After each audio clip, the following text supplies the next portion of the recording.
What is up, guys? Welcome to another episode of the Meaning Of podcast. I am Andres. There's RB3. And we have a very special guest to be talking about this episode. Mr. JTE, Josh Tapia, is in the house. Biggity back, y'all. Hey, last time you were here, you talked about the Rocky franchise. Yep. And I wanted to do a Brian DePalma episode. And I thought, who's a very cultured mind and who knows a lot of directors. And I thought of no other person than Mr. Josh Tapia. Yes, thank you. It's funny because, you know, a lot of times when there's a Rocky or a Rambo or some sort of Stallone perspective, got to get JT on there. But I know a lot about a lot of movies, directors. Sure. De Palma's one of the people I grew up watching. You know, we're going to talk about some of his 70s, classics. 80s guy, you know. Yeah, so. and he's one of those directors who, like, lets you know he's directing. He's not one of those directors where it's like, some directors, I mean, they're great, don't get me wrong, but you're like, I don't know exactly who shot this. Right. De Palma has his tricks. Yes. Oh, yeah. He's one of those directors you're like, yep, it's a Brian De Palma movie. Not to the extreme like Wes Anderson. Right, Like, it's right. not that, like, oh my God, that's style over substance. Even Right. though I think Wes Anderson balances that pretty well. He has a lot of style, though. But De Palma, like, you'll be watching a movie, and then there'll be that tracking shot. Then there'll be that split screen shot, and you're like, oh, that's right, this is the De loves Palma that. He's movie. a master. He's a master of that. You know, for he, sure. he really, you know, brought some real, when it comes to editing, like, and doing some in-camera tricks, I think he brought a lot to the table. And every time you watch his movies, sometimes he indulges them a little bit more than he should. And but sometimes that could be the best part of his movie, Exactly. like Snake Eyes. Yeah. The best part of that movie is the first 15 minutes, which camera- is like the long one take. take. Yeah, with Nicolas Cage. Yeah, going the through movie Vegas. kind of fall parts after Yeah. that, but like that's De Palma showing you what he can do. Yeah, Sure. yeah. What's great too is that he isn't just stuck in one genre. He's done so many different genres too, Right, and that right. kind of makes it very interesting. And he really is that kind of guy who's very studied and knows what he's talking about. And started out as a camera guy. Yeah, I mean, he takes a lot of influence from foreign cinema. The same way a lot of the guys that came out in the 60s, 70s film school era did. Takes a lot of his influence from Hitchcock, obviously. I mean, Definitely Hitchcock. You know, a lot of people call him the Hitchcock ripoff, you know? Yeah. I don't think that's fair to say because, like, not many people, a lot of people have tried the Hitchcock ripoff. and it Hitchcock doesn't ain't work. making Scarface. Yeah, Like, yeah. he has his own flavor, too. Yeah, but his I own know, style. especially when it comes to some of the camera tricks he does, I think that's where a lot of people, the way he builds suspense. Right. I think he found his footing in suspense Right. And before anything he else. doesn't use Hitchcock and Brian De Palma actually don't use a lot of the similar type of styles and like ideas and shit. It's the idea of tension. It's the idea of suspense that people recognize him as that. So. Yeah. Before we get into it a little bit more, I kind of want to mention a little bit of his bio. I mean, it's interesting you say that, RB3. I'm sure you're checking with the same thing I'm checking. But he said one of his biggest inspirations is Hitchcock, and specifically Vertigo is his favorite one, and he loves Vertigo, and that's his biggest inspiration for a movie. He also said the French New Wave. Yeah. And also, like, during this time period, it was very Vietnam War, very political kind of attitude, and that kind of made him want to do films, which is kind of an interesting idea that politics and this tension between the government and the people makes you want to do movies. Right. And funny enough, he's one. And this was going to be something I mentioned later, but I have to mention this. This is one of those legends who hanged out with Martin Scorsese, Steven Spielberg, George Lucas. Yeah. Like, He was part of that crew. These guys were a crew, and they would share scripts, show each other movies, help each other out, compete with each other, try to one-up one another, invite each other to set. Like, it's super freaking cool, man. Like, when you see those behind the scenes with them hanging out, I saw it in the Steven Spielberg documentary, and they also showed in the De Palma documentary. Right. But when they're hanging out, you're like, yo, that's crazy. Yeah. It was one of those documentaries where Spielberg actually went to the set of Scarface and helped him with That's like exactly the shootout it. scene. Yep. Yeah. Like even helped Yeah. him like stage it out.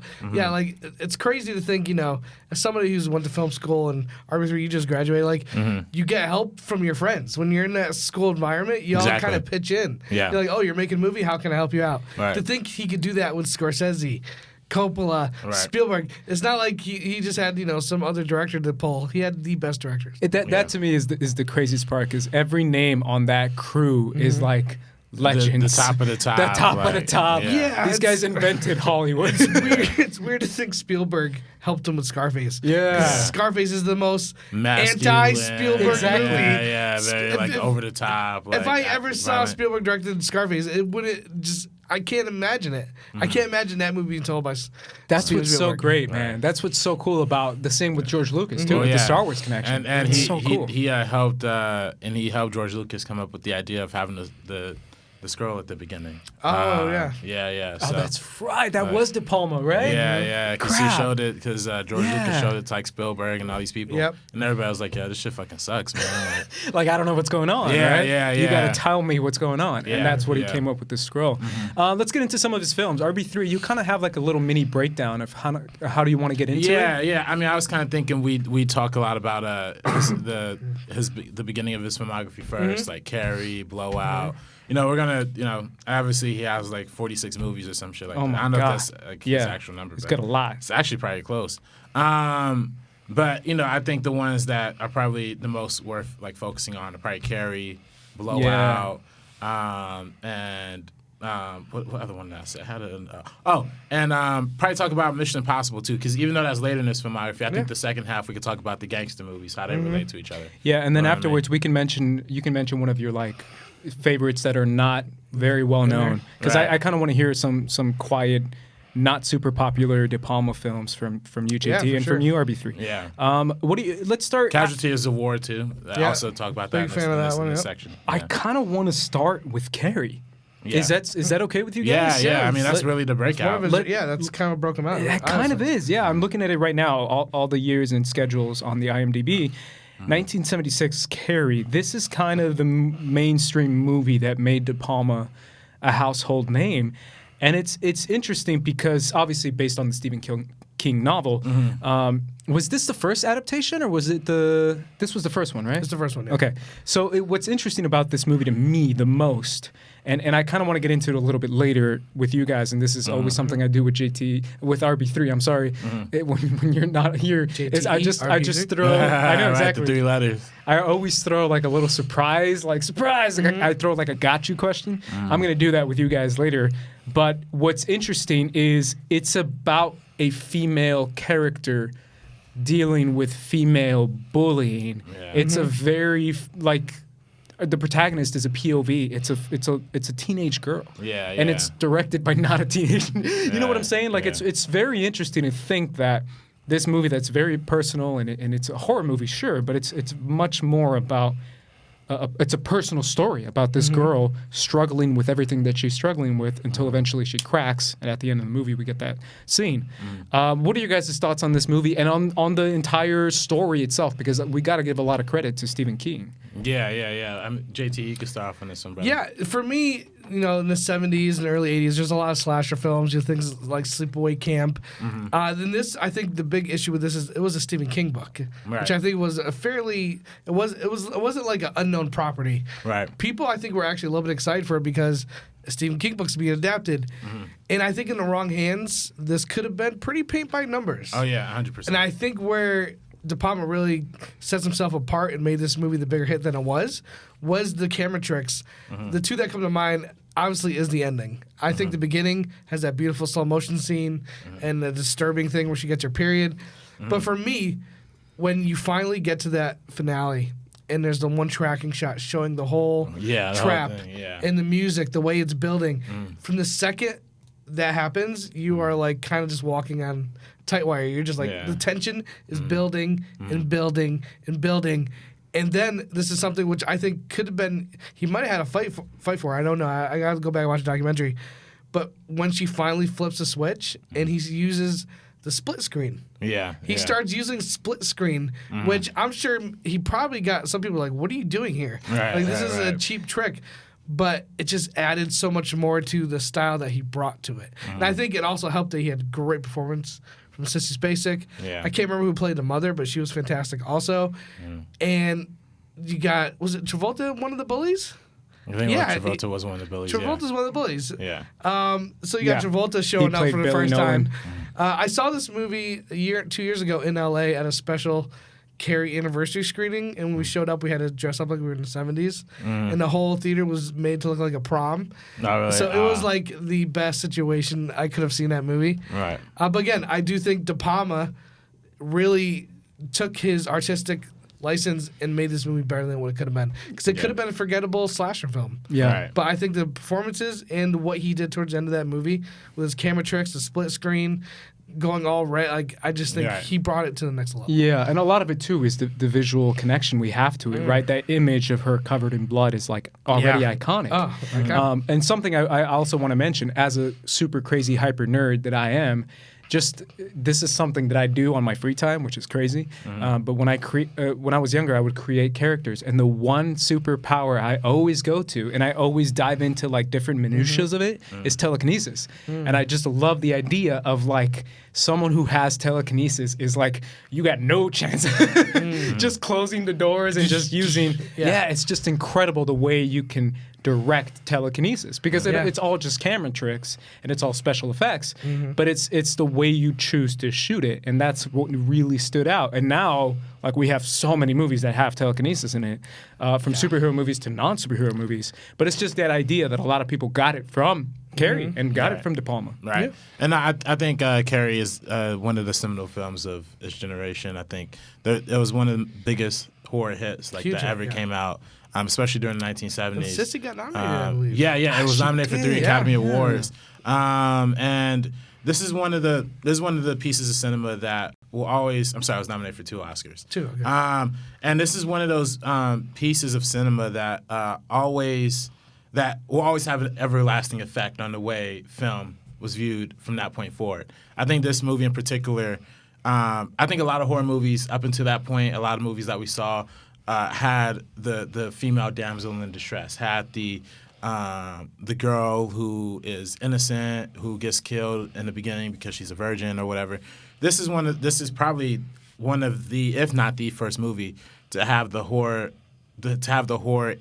be the perpetrator of the horror be its protagonist itself, be this female protagonist itself. It's This was 2 years before Halloween, by the way. Exactly. Yeah. So it's like this is it's one of the ones that, and it's not a slasher. It could, like you said, it could have been a traditional slasher film. But I think what Brian DePalma really got out is just making the story about the fear and the horror of being a teenage girl. You know what I mean? Like the fear of being bullied, the fear of going through puberty and those changes in your body and menstruation. I mean, there's obviously like a lot of references to menstruation and all that stuff like that. Yeah, and her mom being the religious kind of freak, right.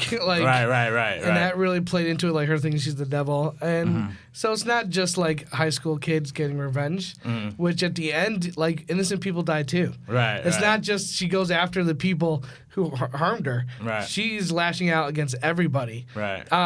Whereas you're watching, you're like, oh my God, she's killing people that she even likes, like the teacher, who was like the one person who kind of supported her throughout the movie. She gets like crushed by like some sort of banner or wood. I remember at one point, right. And you're watching, you're like, okay, so it's not just a girl getting revenge; it's a girl unleashing something that's inside of her that's been repressed by not only her mom and her religious beliefs, but just like her social standings. And yeah, I think there's. Some people probably get more out of it than I will just by being a guy. I think a woman probably pulls so much more out of this movie than us 3 guys would. Exactly. But I think the reason it stands test of time, and there's been remakes. Chloe Grace Moretz did the remake, and it's almost the same movie, but literally De Palma brings so much to the movie that I think when you see a remake, that's when you get that by the numbers kind of remake. You're just like, there's nothing really new here. Everything that could have been done really was done perfectly by De Palma with the original film, I think. Yeah. It really is everything you guys said. Like that fear, especially like you're saying, like when you get 2 sides of like you're getting destroyed in high school and you go home to that, it's like, God, man, you have no escape from everything you're facing. I think the next one I kind of want to bring up is your favorite, RB3. I think it's your favorite. Yeah. Is it Blowout? Blowout's your favorite. Blowout's my personal favorite? De Palma movie. I think, it's easy to make not horror movies, but this is a suspense thriller. This is a neo-noir, and it showed the range of Brian De Palma because like Carey was a horror movie. He has some other more, I guess for lack of a better term, flamboyant horror movies, right? Like over the top type stuff. This is kind of like a more mature kind of, even 4 years after or 5 years after Carey. Did you see this before or after film school? I saw it. Did you see it before? I think it might have been like when I first started film school. Yeah, because I didn't see it until after I started film school. Like I knew De Palma. Yeah. I had seen all his classics. Yeah. Blowout was one of the ones I didn't catch until I was in film school. And I wonder how much people. I think being a film student and being working in the industry, I'm so much more. Travolta's doing like he's grabbing audio for movies. Yeah, it almost feels like I already have a foot in the door. Yeah, I'm like, oh man, this is such a cool concept. Yeah. Like I could totally see something like this happen to me when I was doing stuff like this in film school. So I'm curious, like if listen, it's still a great suspense thriller. Yeah, and I think John Lithgow cemented himself as like a great villain going forward. Yeah. After this movie.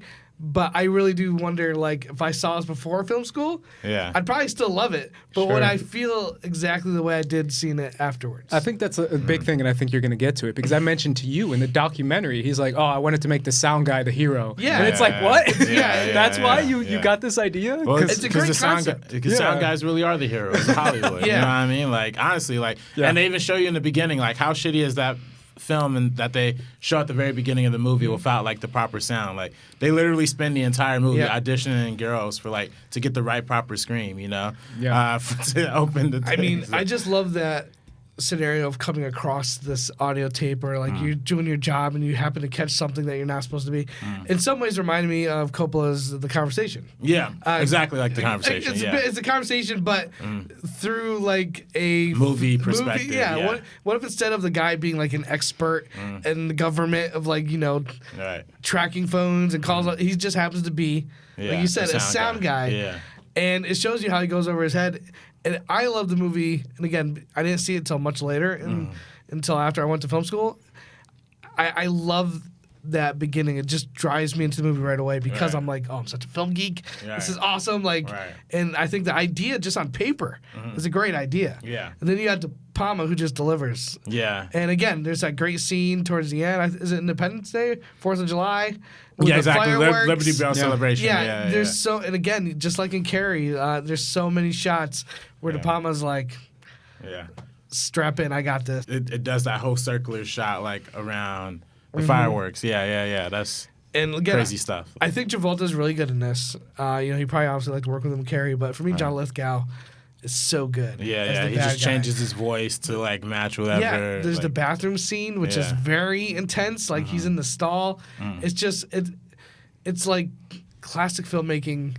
He takes like stuff from film noir that you probably saw in like the 50s. Yeah. And he just gives it like a new flavor from the 80s. He gives the 80s flavor. He gives the 80s and flavor an for sure. update with his technology that they made in filmmaking. Right. Well, I just love that movie. And that's something I got to mention, and I know I'll mention it for pretty much every movie, but I always say the biggest thing that the biggest job a director has to do is to get performances out of their actors. That's kind of the most important.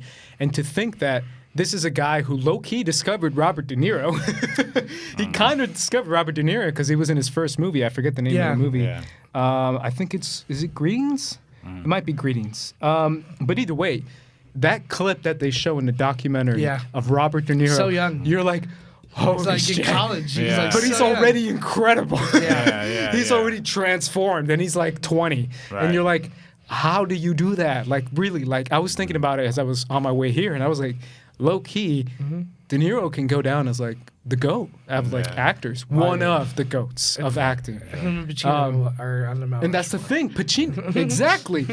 Both of De Palma connection. Because the performance he gets out of Pacino, that's also De Palma. Like, we got to give credit to De Palma. Yeah. And obviously, we're going to get into that movie later on. Yeah, well, also, Blowout is Tarantino's favorite. One of his what favorite convinced movies. him to bring him for Pulp Fiction. Exactly. That's what I'm saying. Travolta, Lithgow, man, that guy's a legend already. Like, come on. And the homages in this movie to, like you said, classic cinema, noir cinema. The music emphasizes that. The lighting is very, Brian DePalma is just like a spectacular visual director, so a lot of times the lighting inflects what the main emotion is. Like the scene where she goes back to like meet homeboy with the photos, and then like he tries to rape her like out of nowhere, but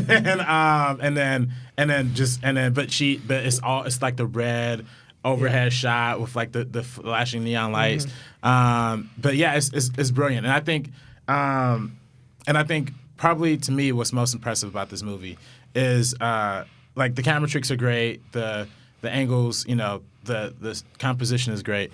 But I think the script, like alone, like just the dialogue that some of the scenes has is like absolutely incredible.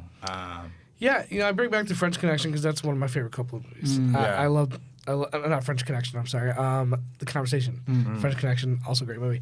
Right. One thing I love about that movie is like this guy's an expert, and he's literally kind of goes mad because just the job did it to him. Right. I love DePalma using somebody who's like over their head. This is like you said. It is. What if the camera guy was the star of your movie, or you're the sound guy instead of the A-list movie star? Well, it's like the Zapruder. They kind of play homage to the whole Zapruder thing. Like he makes his own kind of Zapruder film, just off the sound equipment. So in the scenes where like imagine not, you know, back then maybe nowadays you could go online and get a film school on YouTube. Imagine back then, like all seeing this behind the scenes of how movies are made. You might not. People were probably just invest like, oh, this is how they get sound. Like, a lot of people back then probably didn't even know that stuff. Right. So for me, like whenever I talk about this movie, I always just want to go back and rewatch it because that filmmaking angle to it just makes it that much more interesting to me. Right. And then the way the movie really does ramp up Right. as it goes along, it goes from a mystery to a thriller, to like almost a horror movie. Yeah. And I think you know this came at the end of the genre of the political thrillers. You know, this came out in '81, and a lot of those movies were 60s, 70s. But this one was kind of. I think his purpose in showing the terrible horror movie at the beginning is to kind of be like, okay, all of those are like whatever, but this is the cream of the crop. Like we're gonna end it on top. And honestly, this and probably All the President's Men are probably my favorite, like you know, conspiracy theory political movies. Because just during the '70s, it was JFK assassination, like all this stuff was happening. Yeah, so where I feel like The President's Men is like very much tied to that event. Like the things that he's going through in this movie. It feels a little more universal. Like you could remake this today, it wouldn't be as good, I don't think. But like you could take the same story, put it in today, and it would work. Right. Like I guess you could say The Post did that. That was like The Post was All the President's Men for like today. But again, it still took place in the past. Right. I just think Blowout. Like if you came to me today. Had that story and that script idea, I'm like, this is great. Let's go with it right away. Yeah. So it's also very timely. Like you said, it's a great conversation. The concept itself is just the idea that someone who shouldn't have discovered something discovers something, and now they have to deal with the repercussions of doing the right thing. Exactly. So I think that's great. Next following movie, what we want to do, RB3, and this is something that you kind of came up with, is after the break we want to talk about all the gangster movies, because obviously we're skipping them right now, but we're not skipping them because we're not going to talk about them. We're skipping them because we kind of want to condense them into one conversation. Yeah. So what's the next movie you want to talk about? One that stands out to me right now is kind of jumping the gaps to 1996. Is that too far? Yeah. Or do you have another one? No, I feel you. That's Let's do it, man. What's crazy about De Palma is obviously he has the gangster movie connections, but that kind of led him to do a franchise movie that people wanted to see with an actor that was on fire during this time. That's Tom Cruise in the first Mission Impossible. Yeah. Now, this is one that doesn't really get mentioned in the franchise as much. I think so. As far as like everyone talks about MI3, everyone talks about the new ones. But this is one that started it all, man. What are you guys' thoughts on this one? I mean, listen, again, De Palma leaves his mark on it right from the get-go. Yeah. Intercutting between the team members. Okay. Just the score has a very De Palma type score to it. Right. I'm not talking about like the theme. I'm like when he breaks into the CIA or wherever it is.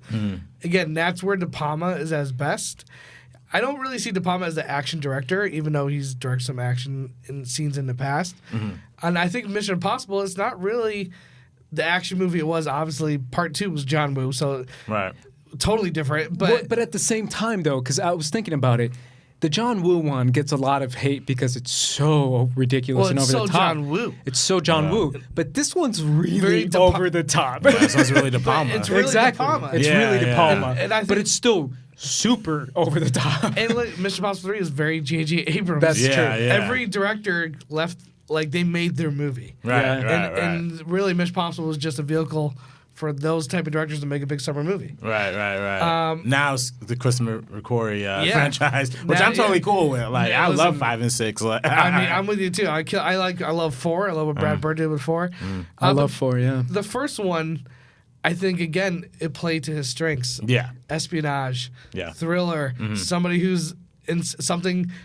They're over their head. At that point, Ethan Hawke was not Superman. Right. He's very much on. His whole team gets eliminated. Right. He's always kind of one step above, but not in like the most coolest way. Right. Like he had to throw gum at a fish tank to get out of there, just to get out of there. And the way the scenes and even the camera, the way it's tilted at times. Yeah. Especially during that scene in the restaurant. Yeah. The Dutch angles going back and forth. You're just like, oh, this is vintage De Palma. Yeah. Like every time I go back and rewatch Mission Impossible, it never escapes me that I'm watching a De Palma movie. Yeah, 100%. Yeah. For me, I totally agree. I think that's what makes it interesting. You know, Tom Cruise really wanted to make a film that was. He wanted to make.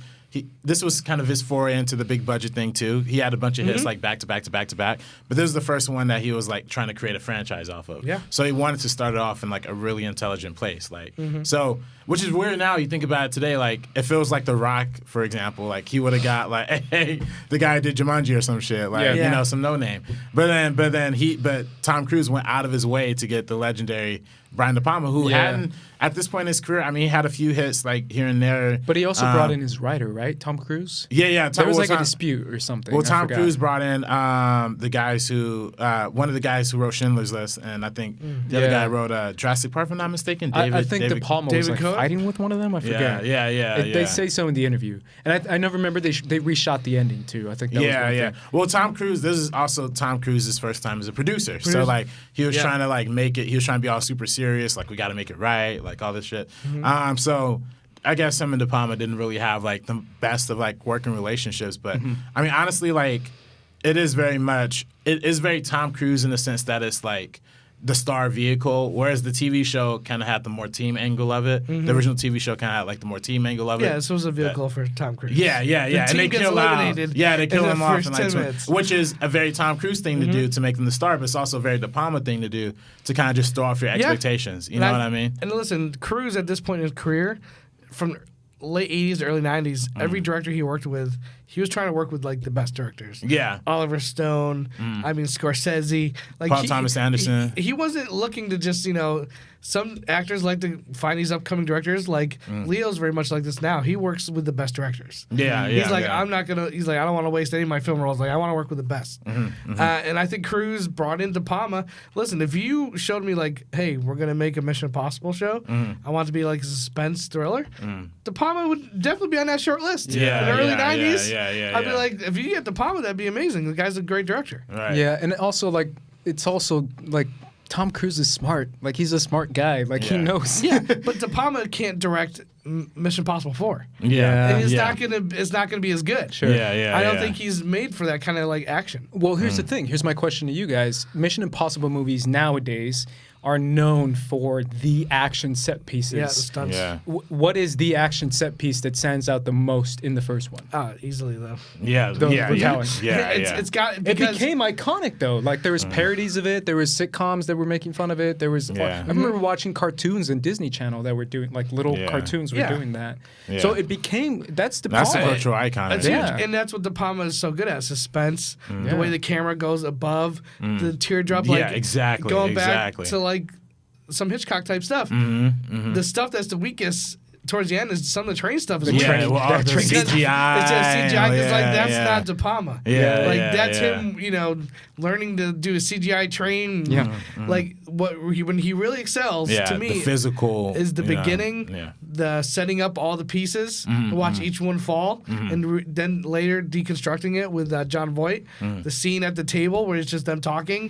The Dutch angles, and then the big scene where he breaks in and can't touch the floor. Right. Those scenes are specifically made for De Palma's skill set. Right. And I The think those are the suspense. scenes that kind of hold the movie together. But that also started this trend of Mission Impossible movies doing like, oh, we got to do something crazy to top but each the, other off. the first one wasn't even that crazy though. Yeah, like, That's true, but that's also kind of crazy. The train stuff is Well, crazy. Well, I mean, but it's not real. Sure. I mean, this thing was probably the hardest thing. Like, Yeah. 'cause Yeah. he had to stay like perfectly Well, flat. When that's you what I'm read- saying. Like, if you interview Tom Cruise, I'm sure he was like, "Nah, bro, like that was insane." Yeah. If you read the script for Mission Impossible, like he lowers on a wire, can't touch the floor, has to put in a code.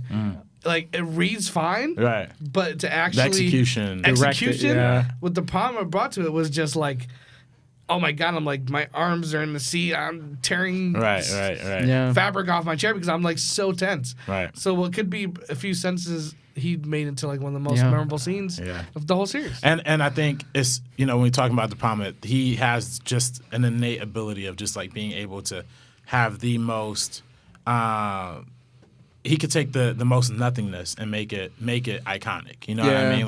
Like we've seen that in a lot of his other movies. Body Double is another one that I kind of have a personal, I like a lot. But he'll make like a nothing scene where people are just talking into like the most like beautifully suspenseful thing in the world. And this is kind of him taking that to the extreme. Even so much so where all the subsequent Mission Impossible movies kind of like take hints and like 100%. pay homage like the original. Yeah, you know? I mean the point, like I said, they're trying to top each other off, and it started with this one. Like, let's top this and let's top that. Well, even in the fifth one, when she's doing the little opera scene and like the little opera and getting ready to shoot the guy, it's kind of an homage to when he's breaking into the CIA building. You know what I mean? You love that one. That's your favorite, right? 5 and 6 are close. Okay. The opera scene is my favorite scene out of any Mission Impossible movie. Got you. That's what it was. Yeah, I remember that. yeah. All right, And, guys. sorry. No worries. I was just gonna say.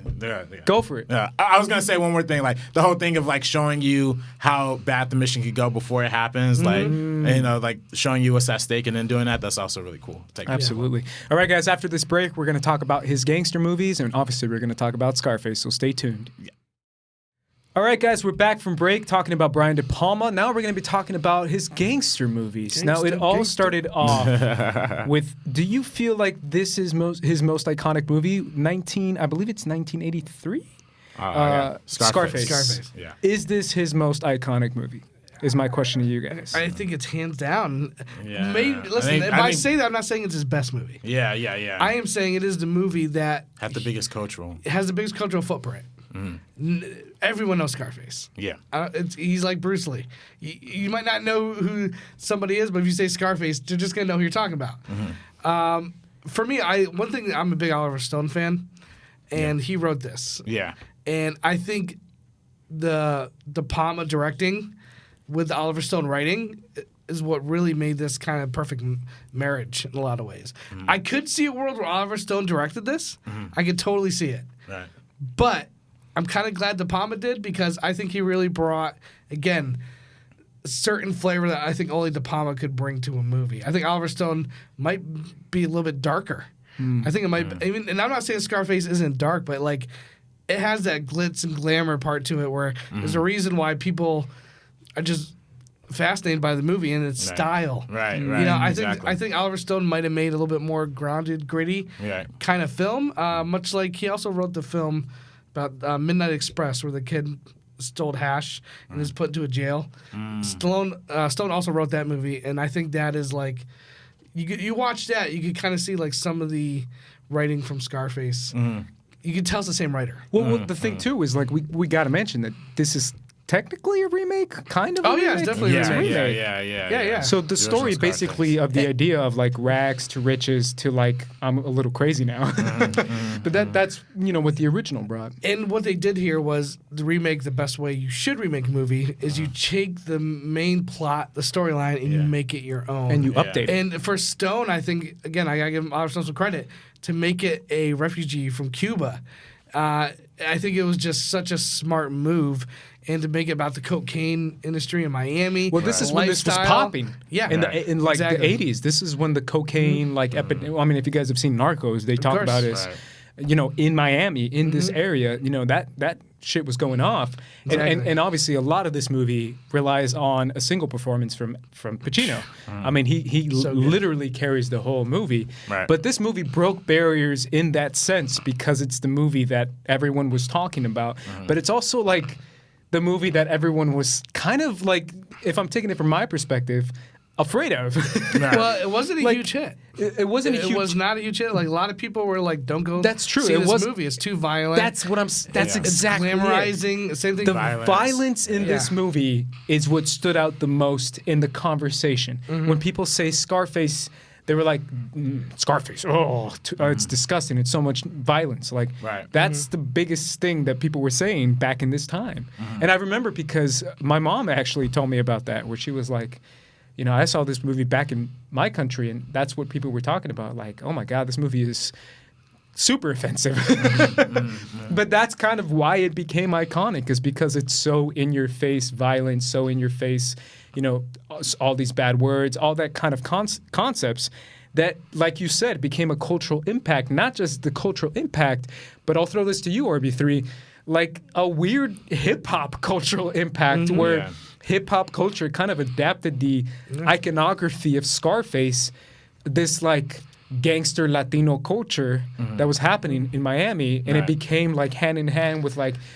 Yeah. Biggie is the biggest example I can think of, but Yeah, you can think of a Biggie, million Jay. examples, and you're a hip hop fan Well, too. yeah, it's because listen, he starts off as a dishwasher. Yeah. Who comes to this country, probably on a raft or boat. They show some Right. archive footage in the beginning of the movie, and to go from where he started to where he ends up, and again, where he ends up isn't a good place. It's not. Right, right. But That's the thing. It's the yeah, idea it's- where it's like rags to riches to kind of insanity Yeah. Yeah. of like you're too a Walter White kind of scenario for a modern reference, right? It's the anti-hero reference of like I'm doing this for such and such reason, and now I'm in over my head. Crap.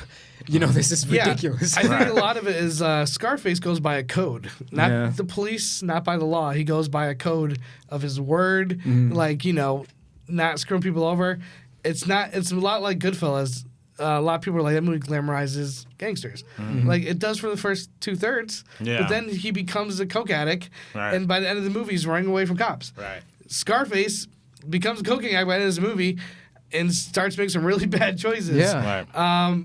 So for me, I just think that story of somebody being self-made, going by the laws of the street, not so Yeah. much the man, and building yourself up from a dishwasher to the king of Miami. Right. Yeah. And doing it in a way that he's trying to be honorable in a lot of ways. Yeah. He's in a really rough business. Right. That's exactly it. Well, I mean, obviously, I'm going to throw to you, RB3, but this will be the last thing I'll say about it. Is that idea of like this is what's happening now? Obviously, with the modern references we get, like in Narcos, Right. where it's this idea that these Latino gangsters are the most like.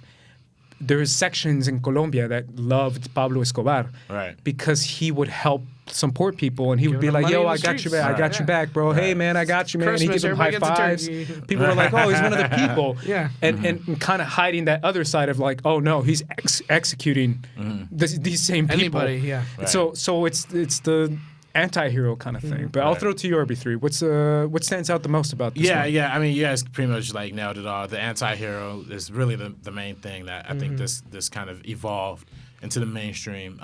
The anti-hero, the gang. There's kind of 3 degrees of gangster movies, like you said, the Goodfellas, the Godfathers, and then there's this. Like they're kind of 3 variations of how the gangster. 3 movie- very different looks Right. at a similar job. Right. Whereas the Godfather is romanticizing the gangster Yeah, it's a lifestyle. different This time. is kind of glamorizing it. Like Yeah. this is the money. Like this is it. Like That's why I have you on my podcast, Hey bro. man, I'm here That's for the exactly what I metaphors. was thinking of. I was like, yeah. Yeah. It And they- is. It's the imagery of this movie, right? It's him smoking a cigar in the bathtub. It's him Right. with the pile of cocaine. And Right, It's him right. being like, I'm the boss, I'm the shit, even though I'm a little Cuban dude. Right. Like I can, you know what I'm saying? Like that's that idea of like I'm bigger than my look. I'm a big badass dude, and I Right. can do whatever the hell I want. Right. Even buy this Yeah. big house and do all this, and like that's the, like you said, the glamorization of that culture. And listen, whenever you talk about a great film, like whether it be Back to the Future or Ray's Lost Ark, everything kind of has to come together in every department and just kind of work. Right. It's that movie magic.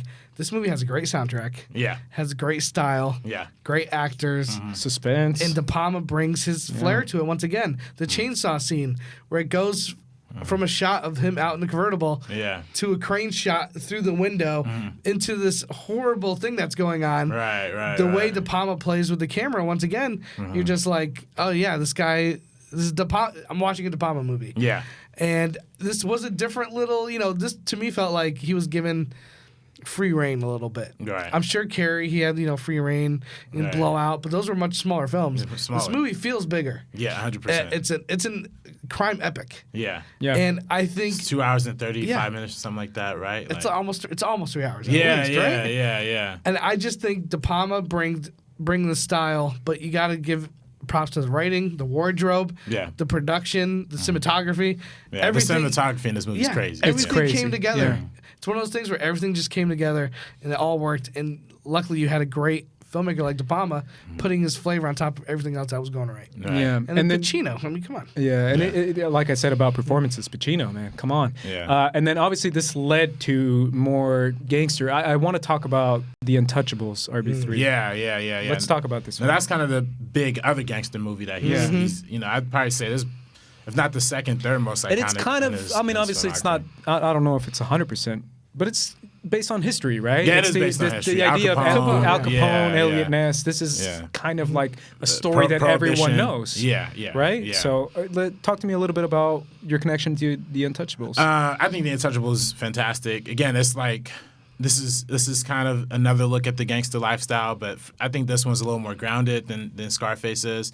It's more of a period piece, whereas Scarface is more modern and relevant. This is more of like this is the like real life history of, but even to some extent doesn't even really like fully take like real life history all that seriously. Yeah. You know? It's the point of the film is not to glamorize, I think, in the same way that Scarface did. I think the point here is to like show you it's still an epic in the same way that Scarface is, but it's to show you more of the gang of the danger of it, the corruption of it, the things that lie underneath the idea of selling this alcohol like during this prohibition age, having a federal agent telling you the entire time, having whereas Scarface is like strictly from the bad guy's perspective. This movie gives you both perspectives and shows you like the cat and mouse, like detective game that goes with that story. And two, I really, that's the first thing I'm going to say about this is the two going head to head happens to be Kevin Costner and Robert De Niro, literally going head to head in a performance off. Yeah. But I mean, how many iconic scenes are in this movie? My God, like just imagining all of De Niro's scenes as Capone and even Kevin Costner as well in the final scene, obviously. And all help to the great Ernesto Morricone, who did the score for this one. Yes. Really added, it's not, it's about Italian immigrants, but it's not necessarily about Italy or about the Italian people, but having that touch really gives it a lot of credibility when it comes to like the gangster movie iconography that it belongs to. So yeah. What about you? Interesting. Hearing you talk, like for me, the villains are kind of an afterthought in some ways in this movie. Yeah. Listen, De Niro is maybe 10, 15 minutes in this movie at most. He knocks it out of the park every scene he's in. The scenes are it's crazy. Very similar to like Jack Nicholson, A Few Good Men. Yeah. Get one of the best actors in the world, come in for this 10-minute part. He's going to just hit home runs every time he comes in. Right. For me, though, like when I watch the movie, especially the score, it's very uplifting at times. It almost feels like a epic, like Western. And the movie has a lot of Western feels to it. 100%. A lot of cinema homages. And if you think about it, that's kind of what Elliot Ness is. He's like the sheriff in town and kind of, bringing order back kind of thing. I think the way De Palma films a lot of the action and suspense scenes are not like in a realistic manner. He's not going for grounded and gritty. Right. I really feel like he's using operatic. He's using the cinema like there's a scene where they're on the bridge and the geeky guy picks up a shotgun. Yeah. And it's not a scary moment. Yeah. The music is swelling. And moments before this, Connery, Costner are on horses, marching to the music, blaring, and it almost feels like you're watching The Magnificent Seven or something. Yeah. It feels like you're watching a Western. But isn't that's what makes the movie so great? Is the cinematic, operatic, what people Yes. nowadays would say over the topness. I find that to be what makes it so great. I think he did what some movies don't try to, but do. Gangster Squad. Yeah. That movie came out in like 2006 or 7. Yeah. Maybe No, a little like later. 2013. I was gonna say Yeah. 2013. Maybe bro. maybe it was 2013. But that's a movie taking an old school kind of Hollywood cops and robbers, very similar to Untouchables, by the way, Right. and trying to update it for today's kind of style. Right. It didn't really work. What DePalma did in the 80s was try to make one of those old 50s movies, much like Right. Scarface, Right. but not doing the same way he did Scarface. Right. Right. He did it in a much more, almost like when you used to watch the old like serial TV shows like FBI, and it's these shows that are very much like come next week for Dragnet. Yeah, Like, Dragnet. Yeah. He's very much making like Procedural. but he's doing it with the same level of violence and skills as a filmmaker. The scene where Sean Connery is in his apartment, the one shot, and it's a POV shot, that's awesome. Yeah. Like, that's not something you would ever have seen in one of those older films. But what he did was he took those old movies that he probably grew up on, those old gangster cops and robbery movies, Right. and he updated it with the filmmaking that he was familiar with. Yeah. And he made this rousing, like, honestly, in a lot of ways, feel good kind of epic cop and robbers movie. Yeah. And to me, Untouchables is still one of the most entertaining gangster films. And I don't want to call it a gangster film because I really do think the gangsters, they are the evil. Yeah. Yeah. But really, there's like the POV shot. You don't know who the Rooting villain for it. is. Yeah. You just know there's a bad guy that wants to kill this guy right now. Yeah. Right. And again, If De I would Niro play- pops in. That's what and I'm he's saying. If I great. would play Devil's Advocate, it would just be based on like, if I see those scenes of De Niro, I'm like, yo, that guy's a badass. Yeah, You know but- what I'm saying? If De Niro's in that movie like a lot more, Sure. then it would be like a cop and robber movie. This really is a cop movie dealing with gangsters in that time. But it really is about the cops. It's about breaking the Chicago way. Sean Connery's phenomenal, by the way. in that movie. Yeah. Everyone in this. I mean, like Connery, Andy Costner, Garcia. De Niro, Yeah, Garcia. I mean, again, like I know Kevin Costner's like the POV character that we're Yeah. given, but I think to me, I've always kind of rooted for the Sean Connery, the Jim Malone. Oh, Sean Connery's great. Yeah, all of those characters have always been the more. He's an fascinating. old school cop trying to Right. you have to bend the rules sometimes. Yeah, and I think even more so, this how you're kind of talking about, you raised a great, really interesting point about like the Western thing and the riding horses. It's kind of the idea of like the mythalization of like the these American cops. Western. You know what I mean? Yeah. Like the whole idea of like they got to catch the bad guy. Like that was especially prevalent. And like that's kind of the idea that America's built on, like to some extent too. You know, It is, So yeah. it kind of this was a good way of the movie kind of illustrating that as something that their mindset was during that time period. It really is like man, you're so good, RB3. Everything you're saying, man, it really is the idea of like the FBI are the modern cowboys and the modern like sheriffs in town, and bringing in that Western vibe. It's still something that we see in movies nowadays. Right. Let's finish up with Carlitos Way, and then we'll talk about little hidden gems that De Palma has. Yeah. This is one you love, right, RB3? Yeah, I think you mentioned it before. Yeah, of course. This is one of the seminal. You know, it's a great movie because it deals with post prison, like it's like another version of PTSD. You know, like going through that experience, trying to stay clean.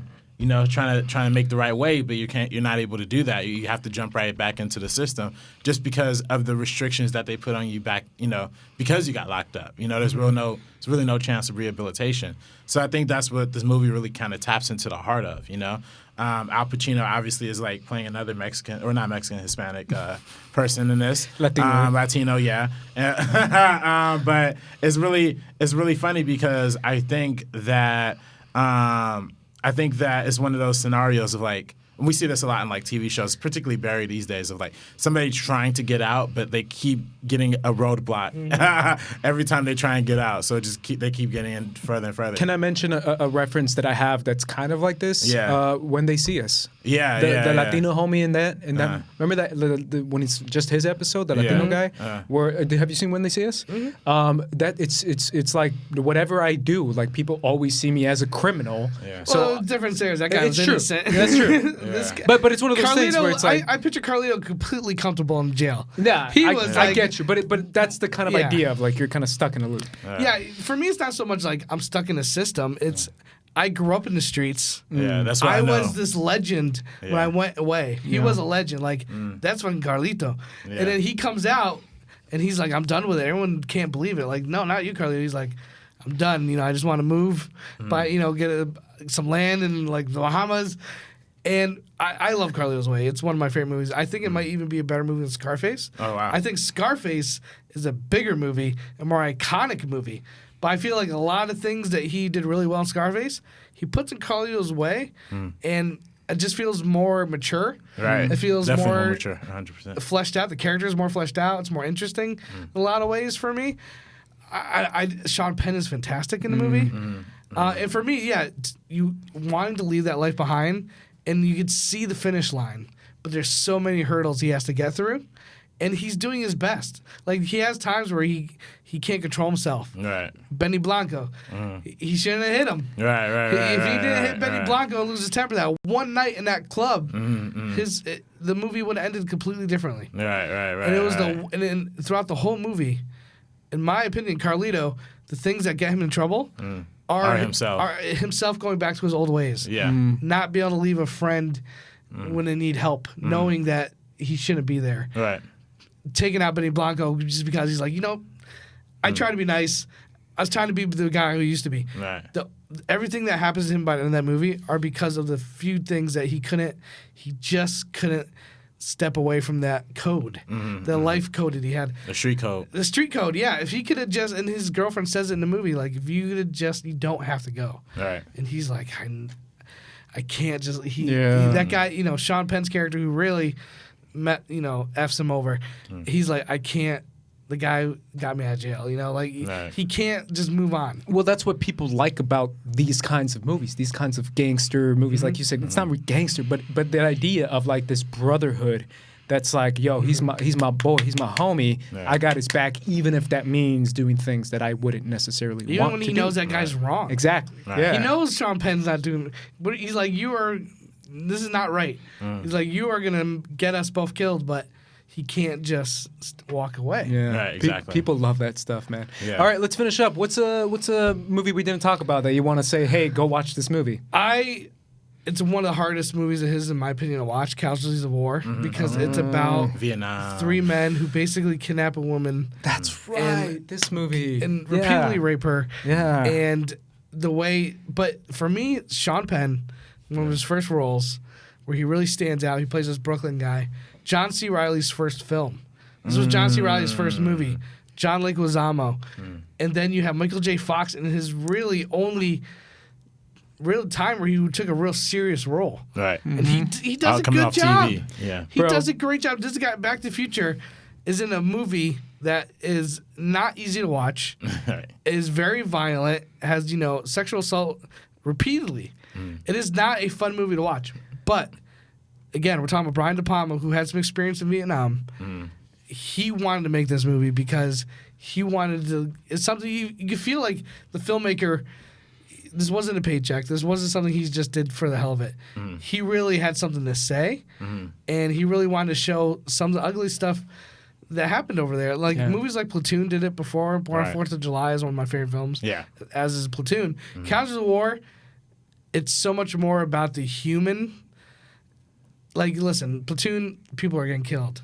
Obviously, massacred. Right. But the way De Palma makes it so much more personal because he puts you in there with this group of guys, and you understand how stuff like this could have happened. Yeah, even to good people. Absolutely, it's that Vietnam War showing you what these soldiers did, and it's the idea of like the glorification of like Americana being torn down and being like, no, this is really effed up. What's going on?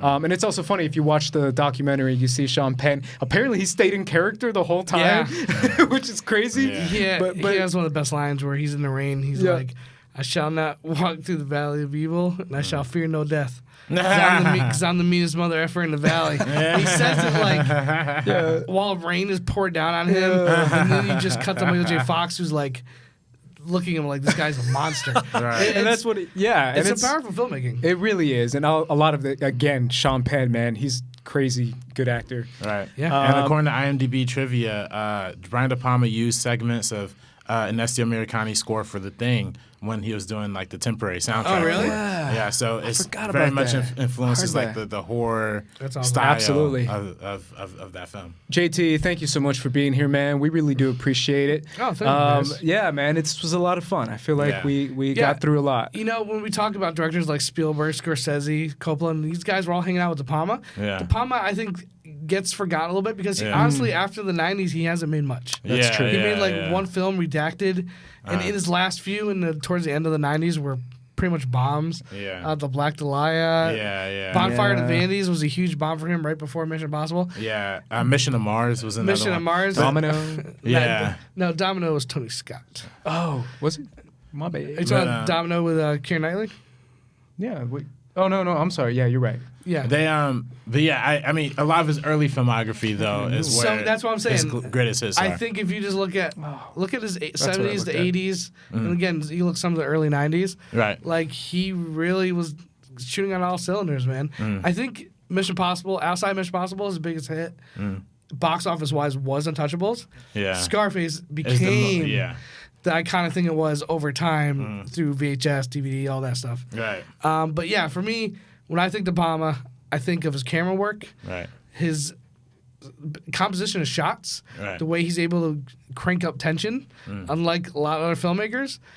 And again, it comes down to me like when I sit down to watch a movie, oh yeah, that's a Scorsese movie. Yeah. Yep, this is a Coppola movie.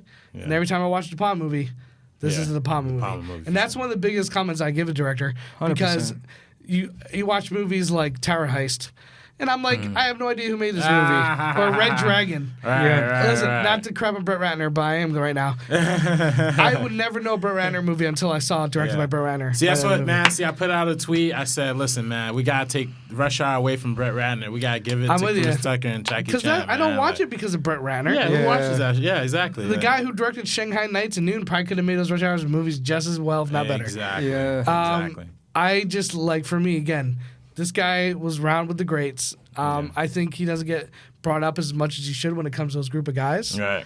I also said I did an argument for this for Rob Reiner. I think Rob Reiner won one of the best runs of any director ever. Yeah. For like 5 to 10 years, he just Yeah, 10 years. Yeah, even to the 90s. and different. And he made milestone movies in different genres. And I think De Palma, while he might not have escaped his genre that much, Yeah. he did it unlike anybody else. Yeah. Yeah, There he's a you go. master at genre. That's for the sure. whole basis of our podcast, man. Yeah, It's all highlighting these about directors. highlighting And these directors. also, of course, like check out his early films like Dress to Kill as well is a great one. Body Double is great too. Snake Eyes, just for the opening. Snake Eyes. Yeah. The final thing I'll say, Domino is a movie that he directed this year that came the out. one with the guy from With, Nikolai Walder Coster, yeah. from Game of Thrones. Oh, really? Okay. Was it straight to video? It got released overseas, but never made it to theaters. And There you go. Damn. Just so you know what's going the- on with modern De Palma. I thought you were talking about the Domino Tony Scott movie. No, I looked it on IMDb and I was like, wait a minute. But he's doing a Weinstein one, right? Like, Oh no, is he? Is yeah, I he? think he's doing Interesting. a Weinstein movie. The Oh, next one that's on his IMDb says Predator? Yeah, I think that's what it is. Yeah. Oh, I get it. Oh, it's about Weinstein, Yeah. as in he's the Yeah, Predator. yeah, Oh, yeah, okay, yeah, then yeah, I'm yeah. totally on board. I thought he was doing a movie with Weinstein, Yeah. and I'm like, oh, Yeah, nah. I'm on board. The last thing I'll say is, I think a lot of the movies that we talk about, a lot of people probably seen or heard of. Blowout is the one I didn't see until much later. Yeah, in my life. Blowout. Go Please check watch out Blowout because Yeah. it is kind of like raw, unedited, unfiltered De Palma. Yes, Sure. 100%. And then you the can most see De Palma. it becomes a little bit more Hollywood after that because he gets bigger budgets. I Right, heard right, about right. it through, just full disclosure, through Cinefx. Remember Yeah. that YouTube channel? Yeah, Where they were ranking stuff. And they were Yeah. like, watch Blowout. And I was like, Yeah. okay. Yeah, no, that was They're great. great, by the way. Shout out to them. Cinefx. Alrighty, guys, that's our podcast on the meaning of Brian DePalma. Thank you so much for listening. You can find me on Twitter at Squad Leader Race. At JTE Movie Things on Twitter, YouTube, all that good stuff. And find me at Director RB3. There you go, guys. Thank you so much for listening. We are peacing out. Peace out, guys.